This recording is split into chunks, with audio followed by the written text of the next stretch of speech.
ఇవ్వండి ఉల్లిపాయలు వేసుకోవాలి ఫస్ట్.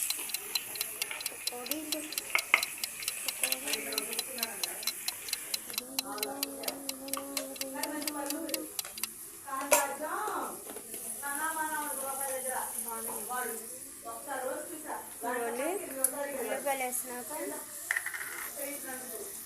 పసుపు వేయాలి. తర్వాత ఉప్పు వేస్తే కొంచెం త్వరగా మగ్గుతాయి. ఇందాక తాలింపులు కరివేపాకు వెల్లుల్లిపాయలు వేసుకొని బాగా వేయించుకొని నెక్స్ట్ ఉల్లిపాయ అలా కొద్దిసేపు వేయించుకోవాలి.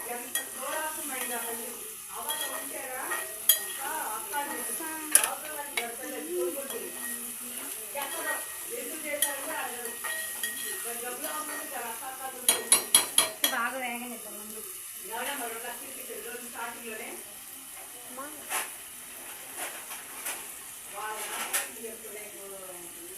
వేగించుకున్నాం, కొంచెం వేగించుకున్నాం. అది వేగిపోయింది చూపిస్తా.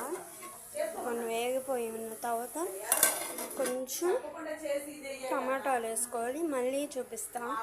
మగ్గనిచ్చుకొని మూత పెట్టాలి, మరిగించుకోవాలి. ఉల్లిపాయ టమాటా ముందు చూడాలా. ఉల్లిపాయ టమాటా వేసుకొని పకోడీ వేసుకోవాలి. పకోడీ కర్రీ సూపర్ ఉంది. మరిగినాక కారం బాగా మగ్గిన తర్వాత ఇంక ఇప్పుడు కారం వేసేసుకోవాలి. అవి ఫ్రై చేసి పెట్టుకున్నాముగా పకోడీ పక్కన. పకోడీ ఇది కూడా ఫ్రై చేసి నెక్స్ట్ కారం వేసేసుకొని ఇది కూడా ట్రై చేయండి, బాగుంది.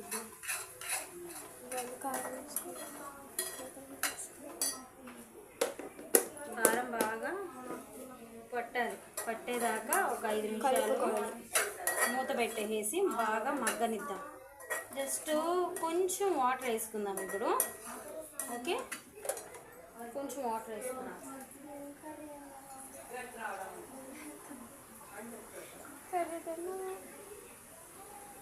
వాటర్ జస్ట్ కొంచెం వాటర్ వేసుకున్నాము.